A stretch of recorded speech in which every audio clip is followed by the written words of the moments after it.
Hi friends, welcome back to Arsikere ಅವರ YouTube channel. ಯಾರೆಲ್ಲ first time ನೋಡ್ತಾ ಇದ್ದಾರೆ ನಮ್ಮ ಚಾನಲ್, ಪ್ಲೀಸ್ ದಯವಿಟ್ಟು ಸಬ್ಸ್ಕ್ರೈಬ್ ಮಾಡ್ಕೊಂಡು ವಿಡಿಯೋನ ವಾಚ್ ಮಾಡಿ. ಹಾಗೆ ಪಕ್ಕದಾಗಿರೋ ಬೆಲ್ ಐಕನ್ ಕ್ಲಿಕ್ ಮಾಡಿ, ಇಷ್ಟ ಆದರೆ ಒಂದು ಲೈಕ್ ಮಾಡಿ, ಶೇರ್ ಮಾಡಿ, ನಿಮ್ಮ ಅನಿಸಿಕೆಗಳನ್ನ ಕಮೆಂಟ್ ಬಾಕ್ಸ್ ತಿಳಿಸಿದ್ರೆ. ಮೊನ್ನೆ ಕೂಡ ಹೇಳಿದ್ದೆ, ಆದಷ್ಟು ನೆಕ್ಸ್ಟ್ ವೀಕಲ್ಲೆಲ್ಲ ಟೋಯಿಂಗ್ ವೆಹಿಕಲ್ ಬರ್ತಾ ಇದೆ ಬೆಂಗಳೂರಿಗೆ. ಮತ್ತೆ ಇನ್ನು ಯಾವಾಗ ಬೇಕಾದ್ರೆ ನಿಮ್ಮ ಗಾಡಿಗಳನ್ನು ಕೂಡ ಎತ್ಕೊಂಡು ಹೋಗ್ತಾರೆ. ಅದರಲ್ಲಿ ಟಾರ್ಗೆಟ್ ಆಗಿದೆ ನಮ್ಮ delivery boys, Rapido, bike taxi Riders ಅಂತ ಕೂಡ ಎಚ್ಚರಿಕೆ ಕೊಟ್ಟಿದೆ. ಬಟ್ ಇವತ್ತು ಅಫಿಷಿಯಲ್ ಆಗಿ ಅನೌನ್ಸ್ ಮಾಡಿದ್ರು, ಇವತ್ತಿನಿಂದನೇ ಹಿಂದೆ ಜಾರಿ ಆಗ್ತಾ ಇದೆ. ರೋಡ್ ಇಳಿತಾ ಇದೆ ಟೋಯಿಂಗ್ ವೆಹಿಕಲ್ಸ್. ಅದಕ್ಕೋಸ್ಕರ ಇವತ್ತಿಂದ ಯಾರೆಲ್ಲ ಡ್ಯೂಟಿ ಮಾಡ್ತಾ ಇದ್ದೀರಾ, ತುಂಬಾ ಅಂದ್ರೆ ತುಂಬಾ ಕೇರ್ಫುಲ್ ಆಗಿ ಡ್ಯೂಟಿ ಮಾಡಬೇಕಾಗುತ್ತೆ. ಮೈಯೆಲ್ಲ ಕಣ್ಣಾಗಿರ್ಬೇಕಾಗುತ್ತೆ ಡೆಲಿವರಿ ಬಾಯ್ಸ್. ಎಲ್ಲಂದ್ರಲ್ಲಿ ಏನಾದ್ರು ಯಾಮಾರಿಸಿ ಒಂದು ನಿಮಿಷ ಗಾಡಿ ಬಿಟ್ಟು ಹೋಗಿ ನೀವೇನಾದ್ರು ಐಟಮ್ ತರಕ್ಕೆ ಅಂತ ಹೋದ್ರೆ ನಿಮ್ಮ ಗಾಡಿ ರಿಟರ್ನ್ ಬರೋದ್ರಲ್ಲಿ ಇರೋದೇ ಇಲ್ಲ.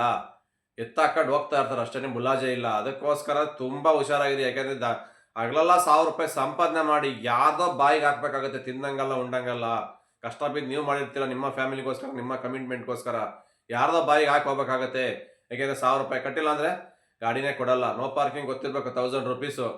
ವಿತೌಟ್ ಹೆಲ್ಮೆಟಿನ 500 ನೋ ಪಾರ್ಕಿಂಗ್. ಯಾವುದೇ ಕಾರಣಕ್ಕೆ ಕೊಡಲ್ಲ ಅವರು. ಫೈನ್ ಕಟ್ಟೋವರೆಗೂ ಗಾಡಿನೇ ಕೊಡಲ್ಲ ನಿಮಗೆ.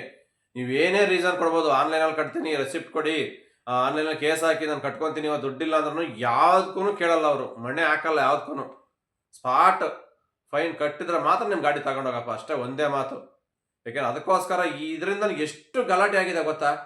ಇದಕ್ಕೆ ಮುಂಚೆ 4-5 ವರ್ಷದಿಂದ ಇದರಲ್ಲಿ ಆಗ್ತಾ ಇದೆ. ಇದರಿಂದನೇ ದೊಡ್ಡ ಪ್ರಾಬ್ಲಮ್ಮು. ಎಷ್ಟೋ ಜನ ಮೆಡಿಕಲಿ ಬರ್ತಾ ಇದ್ರು, ಏನೋ ಒಂದು ಮೆಡಿಸಿನ್ ತಗೊಂಡೋಗಿ ಎಮರ್ಜೆನ್ಸಿ. ಕೆಲವರು ಹೋಟೆಲ್ ರೆಸ್ಟೋರೆಂಟಿಗೆ ಫ್ಯಾಮಿಲಿ ಬರ್ತಾ ಇದ್ರು ಊಟಕ್ಕೆ, ಇನ್ನೇನೋ ಯಾವ ಹಾಸ್ಪಿಟ್ಲಿಗೆ ಎಮರ್ಜೆನ್ಸಿಗೆ ಹೋಗ್ತಾ ಇದ್ರು, ಸ್ಕೂಲ್ ಮಕ್ಳು ಬಿಡಕ್ಕೆ ಬರ್ತಾ ಇದ್ರು. ಈ ಥರ ಎಲ್ಲ ಒಂದು ಸೆಕೆಂಡ್, ಒಂದು ನಿಮಿಷ ನಿಲ್ಲಿಸ್ಬಿಟ್ಟು ಅವ್ರನ್ನ ಒಳಗಡೆ ಬಿಟ್ಟು ಆಚೆ ಬರ್ತೀವಿ, ಗಾಡಿ ಇರ್ತಿರಲ್ಲ, ಎತ್ತಾಕೊಂಡು ಹೋಗ್ಬಿಡ್ತಾ ಇದ್ರು. ಸುಮಾರು ಜನ ವ್ಯಾನ್ ಹಿಂದೆನೇ ಓಡೋಗ್ತಾ ಇದ್ರು. ಬೈಕ್ ಇಟ್ಕೊಂಡು ಹೋಗಿ ಬಿದ್ದು ಏಟೆಲ್ಲ ಆಗಿರ್ತಕ್ಕಂಥ ಕಡೆ ಸುಮಾರು ನಡೆದೋಯ್ತು. ಇದರಿಂದನೇ ಹೈಕೋರ್ಟ್ಗೆ ಎಲ್ಲ ವಿಡಿಯೋಗಳು ಗೊತ್ತಾಗಿ ನ್ಯೂಸಲ್ಲಿ ಕೂಡ ಪಬ್ಲಿಸಿಟಿ ಮಾಡಿದ್ಮೇಲೆ ಹೈಕೋರ್ಟಿಂದ ಬ್ಯಾನ್ ಮಾಡಿದ್ರು. ಯಾವುದೇ ಥರ ಟೋಯಿಂಗ್ ವೆಹಿಕಲ್ ಎತ್ಕೊಂಡು ಹೋಗಿಲ್ಲ ಎಲ್ಲದರಲ್ಲೇ ಗಾಡಿಗಳನ್ನ.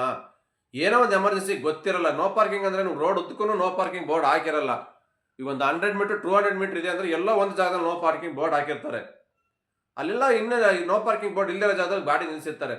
ಬಟ್ ಅವ್ರು ಏನೂ ನೋಡಲ್ಲ, ಬರಲ್ಲ, ಅನೌನ್ಸ್ ಮಾಡಲ್ಲ, ಎಂಥದಿಲ್ಲ, ಬಿಲ್ಕುಲ್ ಸೌಂಡ್ ಇಲ್ಲ. ಸೈಲೆಂಟಾಗಿ ಬರ್ತಾರೆ, ಸೈಲೆಂಟಾಗಿ ಎತ್ಕೊಂಡು ಹೋಗ್ಬಿಡ್ತಾರೆ. ಅದಕ್ಕೋಸ್ಕರ ಹೇಳ್ತಾ ಇರ್ತೀವಿ, ಮತ್ತೆ ಶುರುವಾಯಿತು ಇದರದ ಹಾವಳಿ. ಇದು ಬಂದರೆ ನಿಜ ಡೆಲಿವರಿ ಬಾಯ್ಸ್ಗೆ ನೆಮ್ಮದಿನೆಲ್ಲ ಕೆಲಸ ಮಾಡೋಕ್ಕೆ. ಇಷ್ಟು ದಿನ ಎಲ್ಲೋ ಗಾಡಿ ನಿಲ್ಲಿಸ್ಕೊಂಡು ಏನೋ ಮಾಡ್ತಾ ಇದ್ರು. ಹಂಗೆ ಇನ್ ಕೇಸ್ ಹಾಕಿದ್ರು, ಫೋಟೋ ಹೊಡಿತಾ ಇದ್ರು, ಆನ್ಲೈನಲ್ಲಿ ಹಾಕ್ತಾಯಿದ್ರು, ನೋ ಪಾರ್ಕಿಂಗು. ಹೆಂಗೋ ದುಡ್ಡಿದ್ದ ಕಟ್ಕೊತಾ ಇದ್ರು, ತೊಂದರೆ ಇರ್ತಿರ್ಲಿಲ್ಲ. ಬಟ್ ಇವಾಗ ಹಂಗೆ ಆಗೋದೇ ಇಲ್ಲ. ಸ್ಪಾಟಲ್ಲೇ ಗಾಡಿ ಸೀಸ್ ಆಗೋದ್ರಿಂದ ನಿಮಗೆ ತುಂಬ ಕಷ್ಟ ಆಗುತ್ತೆ. ಯಾಕೆಂದರೆ ಎಲ್ಲರೂ 1,000 ರೂಪಾಯಿ ಇಟ್ಕೊಂಡೆ ಜಾಬಲ್ಲಿ ಓಡಾಡೋಕ್ಕಾಗಲ್ಲ ಅಕೌಂಟಲ್ಲಿ. ತುಂಬ ಕಷ್ಟ. ಯಾಕೆಂದರೆ ಸಂಪಾದನೆ ಮಾಡೋದು 500-1,000 ರೂಪಾಯಿ. ಎನಿ ಟೈಮ್ ಫೈನ್ ಜಾಬಲ್ಲಿ ಇಟ್ಕೊಳಕ್ಕಾಗುತ್ತೆ. 1,000 ರೂಪಾಯಿ ಯಾರ ಹತ್ರ ಇರುತ್ತೆ ಇವತ್ತಿನ ಈ ಥರ ಕೆಲಸದಲ್ಲಿ? ಎಷ್ಟು ಜನ ಡೆಲಿವರಿ ಫೀಲ್ಡಲ್ಲಿ ಕಾಂಪಿಟೇಷನ್ ಜಾಸ್ತಿ ಆಗಿದೆ. 1,000 ರೂಪಾಯಿ ಸಂಪಾದನೆ ಮಾಡೋಕ್ಕೆ ಕಷ್ಟ ಆಗ್ತಾ ಇದೆ. ಇಂಥ ಟೈಮಲ್ಲಿ ಇದರಲ್ಲಿ ಇದು ಬೇರೆ ಒಂದು ಟಾರ್ಚರ್ ಆದರೆ ತುಂಬ ಕಷ್ಟ. ಇದೇ ಒಂದು ಪ್ರಾಬ್ಲಮ್ಗೋಸ್ಕರ ಹೈಕೋರ್ಟ್ ಬ್ಯಾನ್ ಮಾಡಿತ್ತು ಸುಮಾರು 4 ವರ್ಷದಿಂದ. ಇದು ಟೋಯಿಂಗ್ ವೆಹಿಕಲ್ ಮಾಡೋಂಗಿಲ್ಲ ಅಂತವ. ಬಟ್ ಮತ್ತೆ ಏನಕ್ಕೆ ಪರ್ಮಿಷನ್ ಕೊಟ್ಟರು, ಹೆಂಗೆ ಕೊಟ್ಟರು ಅಂತ ಒಂದು ಗೊತ್ತಾಗ್ತಾ ಇಲ್ಲ. ಇದೆಲ್ಲ ಗೊತ್ತಿರ್ಬೇಕು, ಎಲ್ರಿಗೂ ಜನಕ್ಕೆ ಗೊತ್ತಿರುತ್ತೆ. ಯಾಕೆಂದರೆ ಫ್ರೀ ಸ್ಕೀಮ್ಗಳು ಕೊಡಬೇಕು, ದುಡ್ಡಿಲ್ಲ ಜನಗಳು ಇವರು ಸರ್ಕಾರದ ಹತ್ರವ. ಈ ಥರನಾರು ಸ್ವಲ್ಪ ತಗೊಂಡು ಹಾಗೆ ಡಿವೈಡ್ ಮಾಡಿ ರೊಟೇಷನ್ ಮಾಡೋಣ ಅಂತ ಇವಾಗ ಮತ್ತೆ ಇದೆ ಅದೇ ಚಾಳಿಗೆ ಇಳಿದಿದ್ದಾರೆ. ದಯವಿಟ್ಟು ಇದು ಬರ್ತಾ ಇದ್ರೆ ಎಷ್ಟೋ ಜನ ನೆಮ್ಮದಿಯಾಗಿ ಇರ್ತಾ ಇದೆ ಅಂತ ನಮ್ಮ ಅನಿಸಿಕೆ. ಯಾಕೆಂದರೆ ಈ ಟೋಯಿಂಗ್ ವೆಹಿಕಲ್ ಇಂದಾನೆ ಸುಮಾರು ಜನ ತೊಂದರೆ ಆಗ್ತಾ ಇದೆ. ಪಬ್ಲಿಕ್ಸ್, ಡೆಲಿವರಿ ಬಾಯ್ಸ್ಗೆ ಅಂತ ಅಲ್ಲ, ಪಬ್ಲಿಕ್ಸ್ಗೂ ಕೂಡ ಇನ್ ಕೇಸ್. ಯಾಕಂದರೆ ಪಬ್ಲಿಕ್ಕು ಗೊತ್ತಾಗಲ್ಲ, ಕೆಲವೊಬ್ಬರಿಗೆ ಎಲ್ಲ ನಿಲ್ಲಿಸ್ತಾರೆ ಅರ್ಜೆಂಟಿಂಗ್. ಒಂದು ನಿಮಿಷ ಏನು ತಗೊಂಬರೋಣ ಅಂತ ಹೋಗ್ತಾರೆ, ನೀರು ಕುಡಿಯೋಕೆ ಹೋಗಿರ್ತಾರೆ ಹೋಟೆಲ್ಗೆ, ಇಲ್ಲ ವಾಶ್ರೂಮ್ಗೆ ಹೋಗೋರು ಇರ್ತಾರೆ, ಎಲ್ಲ ಒಂದು ಎಮರ್ಜೆನ್ಸಿ ಇದ್ದವರು.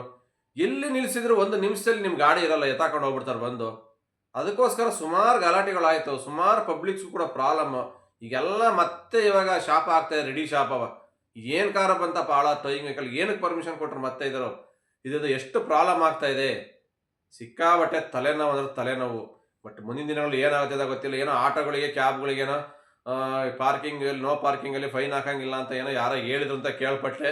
ಬಟ್ ಬೈಕ್ಗಳು ಮಾತ್ರ ಬಿಡಲ್ಲ. ಇವರ ಟಾರ್ಗೆಟ್ ಬೈಕೇನೆ. ಆಟೋನೇ ಎತ್ಕೊಂಡೋಗಲ್ಲ, ಕ್ಯಾಬ್ ಎತ್ಕೊಂಡೋಗಲ್ಲ, ಯಾಂತ ಕಾರ್ನೂ ಎತ್ಕೊಂಡೋಗಲ್ಲ. ಟೋಯಿಂಗ್ ವೆಹಿಕಲ್ ಟಾರ್ಗೆಟೇ ಬೈಕ್. ಯಾಕೆಂದರೆ ಒಂದು ಲಾರಿ ತಗೊಂಬಂದ್ರೆ ಒಂದು 10 ಬೈಕ್ ತುಂಬ್ಕೊಂಡು ಹೋಗ್ಬೋದು. ಅದೇ ಕಾರ್ ಅಂದರೆ ಒಂದೇ ಕಾರ್ ತಗೊಂಡು ಹೋಗೋಕ್ಕಾಗತ್ತೆ. ಹಿಂದೆಗಡೆ ಸರ್ಪಣಿ ಹಾಕ್ಕೊಂಡು ಕಟ್ಕೊಂಡು ಹೋಗಿ ಒಂದೇ ಕಾರು. ಅದೇ ಬೈಕ್ ಆದರೆ 10 ಬೈಕ್ ತುಂಬ್ಕೊಂಡು ಹೋಗ್ಬೋದು. 10 ಬೈಕಿಗೆ 1,000 ಅಂದರೆ 10,000. ಒಂದು ಟ್ರಿಪ್ಪಿಗೆ 10,000 ಅಂದ್ರೆ ದಿನಕ್ಕೆ ಒಂದು 10 ಟ್ರಿಪ್ ಹೊಡೆದ್ರೆ 1,00,000 ರೂಪಾಯಿ ಸಂಪಾದನೆ. ಎಲ್ಲಿಗೆ ಹೋಗ್ಬೇಕು ದುಡಿಯೋಕ್ಕೆ?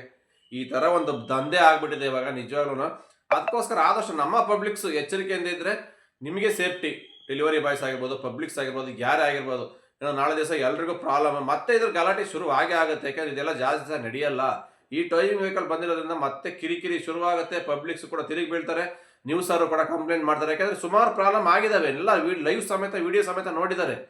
ಜನಗಳು ಗಾಡಿಯಿಂದ ಗಾಡಿ ಹಿಡ್ಕೊಂಡು ಹೊಡೋಗೋದು, ಅವ್ರ ಗಾಡಿ ಹೆಂಗಂದ್ರೆ ಒಳಗಡೆ ಬಿಸಾಟು ಡ್ಯಾಮೇಜ್ ಮಾಡಿರೋದು, ಕೇಳೋಕೆ ಹೋದ್ರೆ ರೌಡಿಸಮ್ ಮಾಡೋದು, ಅಲ್ಲೇ ಮಾಡೋದು ಪಬ್ಲಿಕ್ಸ್ ಮೇಲೆ, ಇವೆಲ್ಲ ಸುಮಾರು ಆಗಿದ್ದು ಟೋಯಿಂಗ್ ವೆಹಿಕಲ್ನಿಂದವ. ಅದಕ್ಕೋಸ್ಕರ ನಮ್ಮ ಹೈಕೋರ್ಟ್ ಇದು ಬೇಡ ಬೇಡ ಅಂತ ಬ್ಯಾನ್ ಮಾಡಿ ಕೇಸ್ ಹಾಕಿದ್ರು ಇದ್ರ ವಿರುದ್ಧವಾಗಿ. ಮತ್ತೆ ಅದು ಯಾರು ವಾದ ಮಾಡಿ ಇದ್ರ ಪರವಾಗಿ ಕೇಸ್ ವಾಪಸ್ ತಗೊಂಬಂದು ಕೊಟ್ಟಾರೆ ಅಂತ ನಮಗಂತ ಗೊತ್ತಿಲ್ಲ. ಇಂಥವೆಲ್ಲ ನಡೆಸಬಾರ್ದು. ಇದರಿಂದನೇ ಸುಮಾರು ಜನಕ್ಕೆ ಪ್ರಾಬ್ಲಮ್ ಆಗ್ತಿದೆ. ನೋ ಪಾರ್ಕಿಂಗ್ ನಿಲ್ಸೋ ತಪ್ಪು ಇಲ್ಲ ಅಂತ ಹೇಳ್ತಾ ಇಲ್ಲ, ಅದನ್ನ ಏನು ಕೇಸ್ ಹಾಕ್ಬೇಕಾ, ಆನ್ಲೈನಲ್ಲಿ ಫೋಟೋ ತೆಗೆದು ಹಾಕ್ಲಿ, ತೊಂದರೆ ಇಲ್ಲ. ಬಟ್ ಏಕಾಏಕಿ ಗಾಡಿನ ಇರ್ತಕ್ಕಂಥ ಗಾಡಿನೇ ಎತ್ಕೊಂಡು ಹೋಗ್ಬಿಟ್ರೆ ಅವ್ರು ಎಲ್ಲಿಗೆ ಹೋಗ್ಬೇಕು? ಮಕ್ಕಳು ಮರಿ ಕರ್ಕೊಂಬಂದಿರ್ತಾರೆ ಎಲ್ಲ ಒಂದು ಹೋಟೆಲ್ಗೋ ಹಾಸ್ಪಿಟ್ಲಿಗೋ, ಅವ್ರು ಹೆಂಗೆ ಹೋಗ್ಬೇಕಾಗುತ್ತೆ ಹೇಳಿ, ವೆಹಿಕಲ್ ಇಲ್ಲ ಅಂದರೆ? ಇದರಿಂದ ಸಮಸ್ಯೆ ಜಾಸ್ತಿನೇ ಹೊರತು ಈ ಪ್ರಾಬ್ಲಮ್ ಸಾಲ್ವ್ ಏನೋ ಮಾಡೋಕ್ಕಾಗಲ್ಲ ಇವ್ರ ಕೈಯಲ್ಲಿ. ಏನಕ್ಕೆ ಈ ಥರ ಒಂದು ಜಾರಿ ಮಾಡ್ತಾ ಇರೋ ರೂಲ್ಸು ನಮಗಂತೂ ಅರ್ಥ ಆಗ್ತಾ ಇಲ್ಲ. ನೋ ಪಾರ್ಕಿಂಗ್ ಅಂದರೆ ಬೋರ್ಡ್ ಕೂಡ ಇರಲ್ಲ, ಎಲ್ಲೋ ಒಂದು ಜಾಗದಲ್ಲಿ ಇರುತ್ತೆ. ಅಲ್ಲೆಲ್ಲೋ ಈ ಪಾರ್ಕಿಂಗ್ ಇಲ್ದಿರೋ ಜಾಗದಲ್ಲಿ ನಿಲ್ಲಿಸ್ತಾರೆ, ಆದರೂ ಕೂಡ ಇದು ಹೈವೇ ರೋಡು, ಇಲ್ಲಿ ಯಾಕೆ ನಿಲ್ಲಿಸ್ತಾರೆ ಹಂಗೆ ಹಿಂಗೆ ಅಂತ ನಾನಾ ಕಥೆಗಳು ಕಟ್ತಾರೆ. ಒಟ್ಟಿನಲ್ಲಿ ರೋಡಲ್ಲಿ ಬೈಕ್ ಇದ್ದರೆ ಬಿಡೋದೇ ಇಲ್ಲ ನಿಮ್ಮದು. ಅದು ವಿತೌಟ್ ನೋ ಪಾರ್ಕಿಂಗ್ ಇದ್ರೂ ಕೂಡ ರೋಡಲ್ಲಿ ನಿಮ್ಮ ಬೈಕ್ ಇತ್ತಿದ್ರೆ ಬಿಡೋದೇ ಇಲ್ಲ, ಎತ್ಕೊಂಡು ಹೋಗ್ತಾನೆ ಇರ್ತಾರೆ. ಯಾಕೆಂದ್ರೆ ನಾವು ಆರ್ಗ್ಯುಮೆಂಟ್ ಮಾಡೋಕ್ಕಾಗಲ್ಲ ಅಲ್ಲಿ ಹೋದ್ಮೇಲೆ. ಪೊಲೀಸರ ಹತ್ರ ಅವ್ರು ಏನು ಹೇಳ್ತಾರೆ ಅದು ಕೇಳಲೇಬೇಕು, ಫೈನ್ ಕಟ್ಟಲೇಬೇಕು, ಗಾಡಿ ತರಲೇಬೇಕು. ಈ ಥರ ಆಗುತ್ತೆ ಸಮಸ್ಯೆ. ಕಾನೂನು ಏನು ಮಾಡೋಕ್ಕಲ್ಲ, ದೊಡ್ಡದು.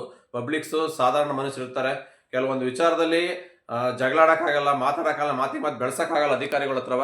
ಹೋದ್ರೆ ಹೋಯ್ತು ಬಿಡಪ್ಪ ಅತ್ಲಾಗೆ ಅಂತ 1000 ರೂಪಾಯಿ ಕಟ್ಟಿ ಬರೋರು ಎಷ್ಟೋ ಜನ ಇದೆ. ಯಾಕೆಂದ್ರೆ ಇವ್ರನ್ನೆಲ್ಲ ಎದುರಾಕೊಂಡು ನಾವೆಲ್ಲ ಏನು ಮಾಡೋಕ್ಕಾಗತ್ತೆ ಇಲ್ಲಿ? ಸುಮ್ಮನೆ ನಾಳೆ ದಿವಸ ಇನ್ನೂ ದೊಡ್ಡ ಪ್ರಾಬ್ಲಮ್ ಆಗುತ್ತೆ ಅಂತ ಏನು ಮಾಡ್ತಾರೆ, 1000 ರೂಪಾಯಿ ತಾನೇ ಹೋದ್ರೆ ಹೋದ್ರೆ ಅಂತ ದುಡ್ಡು ಕೊಟ್ಟು ಬಂದ್ಬಿಡ್ತಾರೆ. ಇರೋರೇನೋ ಕೊಟ್ಬಿಟ್ಟು ಬರ್ತಾರೆ, ಪರವಾಗಿಲ್ಲ. ಲಕ್ಷ ಲಕ್ಷ ಸಂಪಾದನೆ ಮಾಡೋರಿಗೆ 1000 ರೂಪಾಯಿ ದೊಡ್ಡ ವಿಚಾರ ಎಲ್ಲ, ಹೋದ್ರೆ ಹೋಯ್ತು ಅಂತಾರೆ. ಬಟ್ 1500 ಸಂಪಾದನೆ ಮಾಡೋರು 1000 ರೂಪಾಯಿ ಫೈನ್ ಕಟ್ಟಬೇಕು ಅಂದ್ರೆ ಎಲ್ಲಿಗೆ ಹೋಗ್ಬೇಕು ಅವರು? 2 ದಿನ ಸಂಪಾದನೆ ಮಾಡಿ ಅವ್ರಿಗೆ ಹಾಕ್ಬಿಟ್ರೆ ಅವ್ರು ಎಲ್ಲಿಗೆ ಹೋಗ್ಬೇಕು ಅಲ್ವಾ? ಇದನ್ನು ಕೂಡ ಯೋಚನೆ ಮಾಡಬೇಕು. ಆದಷ್ಟು ನಮ್ಮ ಡೆಲಿವರಿ ಬಾಯ್ಸ್ಗೆ ನಮ್ಮ ರಾಜ್ಯ ಸರ್ಕಾರ ಏನಾದ್ರು ಒಂದು ಸಬ್ಸಿಡಿ ಥರ ಕೊಡಲೇಬೇಕಾಗತ್ತೆ. ಈಗ ಎಲ್ಲಂದ್ರಲ್ಲೇ ಬೈಕ್ ಟ್ಯಾಕ್ಸಿಗಳನ್ನ ಆಗಿರ್ಬೋದು, ಡೆಲಿವರಿ ಮಾಡೋರನ್ನ ಎತ್ಕೊಂಡು ಹೋಗಬಾರ್ದು ಅಂತ ಏನೋ ಒಂದು ಅನೌನ್ಸ್ಮೆಂಟ್ ಮಾಡಲೇಬೇಕು ಡೆಲಿವರಿ ಬಾಯ್ಸ್ಗಳಿಗೆ. ಇಲ್ಲಾಂದ್ರೆ ತುಂಬ ಪ್ರಾಬ್ಲಮ್. ಯಾಕಂದ್ರೆ ಇದರಿಂದನೇ ಜೀವನ ಮಾಡ್ತಿರೋದು, ಆ ಬೈಕಿಂದನೇ ಇವತ್ತು ಅವ್ರ ಫ್ಯಾಮಿಲಿ ನಡೀತಾ ಇದೆ. ಆ ಬೈಕ್ ಇವ್ರು ತಗೊಂಡು ಹೋದ್ರೆ ಅವ್ರ ಫ್ಯಾಮಿಲಿ ಏನು ಆಗ್ಬೇಕಂತೇಳಿ ಜೀವನ ಮಾಡೋದು ತುಂಬ ಕಷ್ಟ. ಅದಕ್ಕೋಸ್ಕರ ಇವ್ರಿಗೆ ಏನಾದ್ರು ಒಂದು ಆಫರ್ ಕೊಟ್ಟು, ಇಲ್ಲ ಒಂದು ಏನೋ ಒಂದು ಕೊಟ್ಟು ಒಟ್ಟಲ್ಲಿ ಬೈಕ್ ತಗೊಂಡು ಹೋಗ್ಬಾರ್ದು. ಕೇಸ್ ಹಾಕ್ತಾರೆ, ಆನ್ಲೈನಲ್ಲಿ ಹಾಕ್ಕೊಳ್ಳಿ, ಇಲ್ಲ ಅನೌನ್ಸ್ಮೆಂಟ್ ಮಾಡ್ತಾರೆ, ಮಾಡಲಿ. ಒಂದು 3 ಸರಿ ಅನೌನ್ಸ್ಮೆಂಟ್ ಮಾಡಿದ್ರೆ ಇಮಿಡಿಯೇಟಾಗಿ ಅಲರ್ಟ್ ಆಗ್ತಾರೆ, ಎತ್ಕೊಂತಾರೆ ಯಾರು ಕೂಡ. ಯಾಕಂದ್ರೆ ಬೈಕ್ ಬಿಟ್ಬಿಟ್ಟು ಯಾರು ಕಿಲೋಮೀಟರ್ ಗಟ್ಟಲೆ ಎಲ್ಲೂ ಹೋಗಲ್ಲ, ಅಲ್ಲೇ ಎಲ್ಲೋ ಅಕ್ಕಪಕ್ಕ ಇರ್ತಾರೆ. ಒಂದು ರೆಸ್ಟೋರೆಂಟ್ ಅಂದರೆ ಆಚೆ ನಿಲ್ಸಿರ್ತಾರೆ, ಒಳಗಡೆ ಊಟ ಮಾಡ್ತಾ ಇರ್ತಾರೆ. ಇಲ್ಲ ಡೆಲಿವರಿ ಬಾಯ್ಸ್ ಅಂದ್ರೆ ಪಕ್ಕದಲ್ಲಿ ರೆಸ್ಟೋರೆಂಟಲ್ಲಿ ಫುಡ್ ತಗೊಂಡ್ಬರಕ್ಕೆ ಹೋಗಿರ್ತಾರೆ. ಇಲ್ಲ ಏನೋ ಒಂದು ಕಮರ್ಷಿಯಲ್ ಮೆಟೀರಿಯಲ್ ಬಿದ್ದರೆ ಪೋಟವರು ಪರಾಪಿಡದವರು ಮೆಟೀರಿಯಲ್ ಪಿಕ್ ಮಾಡಕ್ಕೆ ಹೋಗಿರ್ತಾರೆ. ಅಟ್ಲೀಸ್ಟ್ ನೀವು ಒಂದು ಸೈರನ್ ಹಾಕೊಂಡು ಅನೌನ್ಸ್ ಮಾಡ್ಕೊಂಬಂದ್ರೆ ಇಮಿಡಿಯೇಟಾಗಿ ಅಲರ್ಟ್ ಆಗಿ ಬಂದ ಗಾಡಿನ ಅವ್ರು ಎತ್ಕೊಂಡು ಹೋಗ್ತಾರೆ. ಬಟ್ ಏಕಾಏಕಿ ಬಂದು ನೀವು ಅನೌನ್ಸ್ ಮಾಡಿದಾಗ ಒಂದೇ ಸಲ ಫೋಟೋ ತೆಗೆದ್ಬಿಟ್ಟು ಗಾಡಿನ ಪಟ್ಟದ ಒಳಗಡೆ ಹಾಕೊಂಡ್ಬಿಟ್ರೆ ಏನು ಮಾಡೋಕ್ಕಾಗತ್ತೆ ಅವರು ಅಲ್ವಾ? ಫಸ್ಟ್ ಇದಕ್ಕೆ ರೂಲ್ಸ್ ಏನಿದೆ, 3 ಸಲ ಅನೌನ್ಸ್ ಮಾಡಬೇಕಂತ ಇದೆ. ಅದು ಅನೌನ್ಸ್ ಮಾಡಿದ್ರೆ ಮಾತ್ರನೇ ಮುಂದಿನ ದಿನಗಳಲ್ಲಿ ಪ್ರಾಬ್ಲಮ್ ಸಾಲ್ವ್ ಆಗುತ್ತೆ. ಇಲ್ಲಾಂದ್ರೆ ಮತ್ತೆ ಸೇಮ್ ಕಿರಿಕಿರಿ, ಸೇಮ್ ಗಲಾಟೆ ಈ ಟೋಯಿಂಗ್ ವೆಹಿಕಲಿಂದ. ತಪ್ಪಿದ್ದೇ ಅಲ್ಲ ಕರ್ನಾಟಕದಲ್ಲಿ, ರಾಜ್ಯದಲ್ಲಿ ಹಾಗೆ ಆಗುತ್ತೆ. ಅದರಲ್ಲಿ ನಮ್ಮ ಎಕ್ಸ್ಪೆಷಲಿ ಬೆಂಗಳೂರಲ್ಲಂತನೂ ಮತ್ತೆ ಈ ಪ್ರಾಬ್ಲಮ್ ಶುರು ಆಗೇ ಆಗುತ್ತೆ. ಈಗ ಸುಮಾರು ನಾವು ನೋಡ್ತೀವಿ ಗಾಡಿಗಳು ಅನೌನ್ಸ್ ಮಾಡ್ದಂಗೆ ಗಾಡಿ ಎತ್ಕೊಂಡು ಹೋಗವೆ ಜಾಸ್ತಿ ಇದಾವೆ. ರೇರು ಅನೌನ್ಸ್ 3 ಸಲ ಅನೌನ್ಸ್ ಮಾಡಿ ಗಾಡಿ ತಗೊಂಡು ಹೋಗೋರು ರೇರು. ಅನೌನ್ಸ್ ಮಾಡ್ದಂಗೆ ಎತ್ಕೊಂಡು ಹೋಗೋವೆ ಜಾಸ್ತಿ. ಇದರಿಂದನೇ ಸಮಸ್ಯೆ, ಪ್ರಾಬ್ಲಮ್, ಕಿರಿಕಿರಿ, ಜಗಳ, ಈ ಕೇಸ್ ಆಗಿರೋದೇ ಇದೇ ಪ್ರಾಬ್ಲಮಿಂದ. ಹಂಗಾಗಿ ಇವೆಲ್ಲ ಆಗಬಾರ್ದು ಅಂದರೆ ಜನಗಳು ಸ್ವಲ್ಪ ಅಲರ್ಟ್ ಆಗಬೇಕು. ಗೌರ್ಮೆಂಟು ಕರೆಕ್ಟಾಗಿ ಸ್ಟ್ರಿಕ್ಟಾಗಿ ರೂಲ್ಸ್ ಮಾಡಬೇಕು ಇವ್ರಿಗೆ, ಟೋಯಿಂಗ್ ವೆಹಿಕಲ್ರಿಗೆ. 3 ಸಲ ಅನೌನ್ಸ್ ಆದಮೇಲೆ ನೀವು ಗಾಡಿ ಎತ್ತಬೇಕು ಅಂತ ಒಂದು ಸ್ಟ್ರಿಕ್ಟಾಗಿ ರೂಲ್ಸ್ ಮಾಡಬೇಕು. ಮತ್ತು ಏಕಾಏಕಿ ಗಾಡಿಗಳನ್ನ ಡ್ಯಾಮೇಜ್ ಆಗದಂಗೆ ತಗೊಂಡು ಹೋಗಬಾರ್ದು, ಸೇಫಾಗಿ ಎತ್ಕೊಂಡು ಹೋಗ್ಬೇಕು. ಯಾಕಂದ್ರೆ ಲಕ್ಷಾಂತರ ರೂಪಾಯಿ ಬಂಡವಾಳ ಹಾಕಿರೋರು ಪಬ್ಲಿಕ್ಸು. ಇವ್ರಿಗೇನು ತುಂಬ್ಕೊಂಡು ನಾಯಿ ಹೇಳ್ದಂಗೆ ಎಳ್ಕೊಂಡು ಹೋಗ್ಬಿಟ್ಟು ಬಿಸಾಟ್ಬಿಟ್ಟು ಲಾರಿ ಒಳಗೆ ತಗೊಂಡು ಹೋಗ್ಬಿಟ್ರೆ ಕಾರ್ಪೊರೇಷನ್ ತೊಟ್ಟಿ ಒಳಗಡೆ ಏನು ಅಂದ್ಕೊಂಬಿಟ್ಟಾರೆ ಅಲ್ವಾ? ಅದಕ್ಕೋಸ್ಕರ ಏನು ಎತ್ಕೊಂಡು ಹೋಗ್ತಾರೆ, ಇನ್ ಕೇಸ್ ಸೇಫಾಗಿ ಎತ್ಕೊಂಡು ಹೋಗ್ಬೇಕು. ವಿತೌಟ್ ಏನಾದ್ರು ಇನ್ ಕೇಸ್ ಗಾಡಿಗೆ ಏನಾದ್ರು ಡ್ಯಾಮೇಜ್ ಆದರೆ ಅದಕ್ಕೆ ಅವರೇ ರೆಸ್ಪಾನ್ಸಿಬಿಲಿಟಿ ಆಗಬೇಕು. ಯಾರು ಗಾಡಿ ಎತ್ಕೊಂಡು ಹೋಗಿರ್ತಾರೋ ಅವರೇ ಜವಾಬ್ದಾರು, ಅವರೇ ರೆಡಿ ಮಾಡಿಸ್ಕೊಡ್ಬೇಕು. ಈ ಥರ ಒಂದು ರೂಲ್ಸ್ ಹೈಕೋರ್ಟ್ ಪಾಸ್ ಮಾಡಲೇಬೇಕು ಮುಂದಿನ ದಿನಗಳಲ್ಲಿ. ಇಲ್ಲಾಂದರೆ ಮತ್ತೆ ನಾಳೆ ದಿನ ಸೇಮ್ ಪ್ರಾಬ್ಲಮ್ ಕಂಟಿನ್ಯೂ ಆಗುತ್ತೆ, ಸೇಮ್ ಗಲಾಟೆ, ಮತ್ತೆ ಕೇಸ್ ಆಗುತ್ತೆ, ಮತ್ತೆ ಬ್ಯಾನ್ ಆಗುತ್ತೆ. ಇದೇ ಪ್ರಾಬ್ಲಮ್ ರಿಪೀಟ್ ಆಗೇ ಆಗುತ್ತೆ. ಈ ಟೋಯಿಂಗ್ ವೆಹಿಕಲಿಂದ ಅಂತೂ ಸಮಸ್ಯೆನೇ ಜಾಸ್ತಿ ಹೊತ್ತು. ಇದರ ಸೊಲ್ಯೂಷನ್ ಅಂತೂ ಏನೂ ಇಲ್ಲ ನಮ್ಮ ಪಬ್ಲಿಕ್ಸ್ ಆಗಿರ್ಬೋದು, ನಮ್ಮ ಡೆಲಿವರಿ ಬಾಯ್ಸ್ಗೆ. ನಮ್ಮ ಅನಿಸಿಕೆ ನಾನು ನಿಮ್ಮ ಕಡೆ ತಿಳಿಸ್ಕೊಟ್ಟಿದ್ದೀನಿ. ನಿಮ್ಮ ಅನಿಸಿಕೆ ಏನಂತ ಕಮೆಂಟ್ ಬಾಕ್ಸ್ ತಿಳಿಸಿ. ಮತ್ತೆ ಸಿಗ್ತೀನಿ ಮುಂದಿನ ನೋಡೋದಲ್ಲಿ. ಅಲ್ಲಿವರೆಗೂ take care, bye bye, have a nice day. ಜೈ ಹಿಂದ್, ಜೈ ಕರ್ನಾಟಕ ಮಾತೆ.